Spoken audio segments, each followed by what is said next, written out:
This is a member of the Canadian Parliament. Let's just listen to what he said and pause it occasionally so that you two should get righteously enraged. These agreements require employees of the government of Canada that access these documents to sign confidentiality agreements. Look at the way he said confidentiality agreements. Can't even say the bloody words. Confidentiality agreements.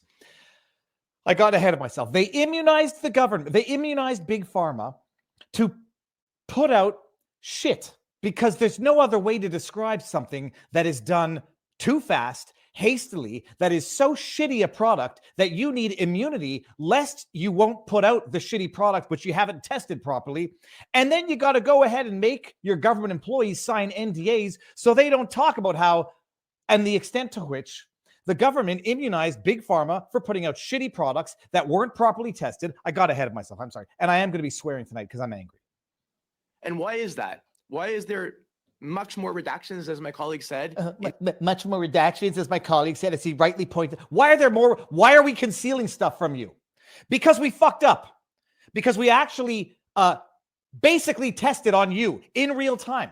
And the pharma companies didn't want to take their billions with liability. So they insisted, because we were in such a bloody panic, to get as many shots in arms as quickly as possible to forego testing and to immunize from liability. And now the government employees, we've told them you can't talk about it. In these documents and in other documents. It's because these documents were signed at the beginning of the pandemic. They were signed at the beginning of the pandemic, so to hell with science. It was at the beginning of the pandemic where we had whipped up the public into such a terror frenzy through our government-subsidized fear porn coming from the media. Just give me something. Give me something. Give me some snake oil. Inject it wherever you need to. Oh, Everybody was desperate for vaccines. Everyone was desperate for vaccines. Yeah. Maybe that had something to do with potentially, not allowing other remedies, not allowing other discussions that might have, possibly illustrated to the general public there isn't actually only one way out of this. But no, that doesn't matter. When companies were being told to rush vaccine production. Now we're not even talking about vaccine R&D. And I'm using the word vaccine in scare quotes. Rush vaccine production. Do you know what that means? That means, do you remember when AstraZeneca had to recall like 1 million, I forget which one, it was AstraZeneca or Moderna. It wasn't just that they rushed testing. They rushed production. Hey, YouTube, middle finger up your nose. This is not me saying it. This is Anthony Housefather. Rushing production. Let me just make sure I heard that right. Rush vaccine production. Oh, yeah, that's right. They rushed vaccine production. We're doing it so fast. If there happens to be like impurities, if there happens to be like shavings from production, if it happens to not meet quality control, we don't want to be sued for that. Oh, we're in such a terror. Let's bypass testing, rush production, just get something out there because we need it, because the government said so. Do testing in an unprecedented way, in a way they normally don't do it. Do testing in an unprecedented way, in a way they normally don't do. Do you know what that means? Oh, in a way they don't ordinarily do it? You mean like testing it on humans in real time? Pull up the video from Obama admitting this.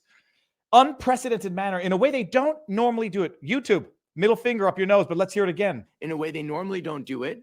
So these companies were exposed to way higher liability, putting their products on the market than they normally would, because they didn't do the type of testing that normally takes these drugs years to come to market. Oh, I'm sorry, Mr. Housefather. I think I remember people being booted from YouTube for saying what you just said 2.5 years ago. How the hell are you saying safe and effective when it hasn't been tested properly, when it hasn't been on the market for long enough? Let me just hear that again. Do the type of testing that normally takes these drugs years to come to market. They did it all in less than a year. Or they just didn't do it. As Pfizer basically admitted, we never tested for a transmission. Or they just didn't do it, Anthony Housefather. And you and your government employees have a hand in what is, as I've said now, nothing less than fraud and nothing less than human experimentation. And by the way, I'm in that sample group. So I have some skin in the game. So That's why these companies said, if I'm going to deliver you this product that Shit. I haven't tested in my normal way, That I haven't tested in my normal way. If I'm going to experiment on you and you grow a third arm, don't sue me. I'm not doing it unless you immunize me, but I'll take your money also while I'm at it. Oh, I'm sorry. It's not your money. It's my money. I want to have different conditions.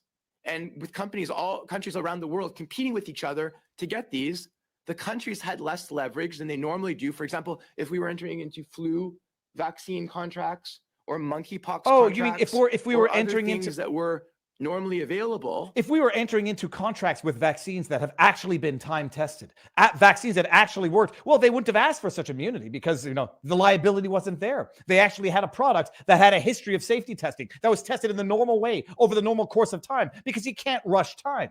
Safe and effective, they told us. This would be a different issue. Of course it would be a different issue, because you'd have data to prove safety and efficacy. As of now, Housefather, you've admitted you had neither. But these are already signed. They were signed at a time the government didn't have that leverage in negotiations. We just wanted to sign as many vaccine contracts with as many producers as possible. We just wanted to do shit. We just wanted to say we found a solution. We didn't care if it wasn't a solution. We didn't care if it would cause new problems because we're immune. We didn't care if it caused new problems because now they're immune. We didn't care if it caused new problems because screw you, the problem's on you. Because Canadians were desperate for vaccines. And in the end, it worked out. We got vaccines and we were one of the countries that got to vaccinate everybody the fastest. In the end, you got vaccines. Did they work? Were they safe and effective? Is your testing done now? You can say that they're safe and effective?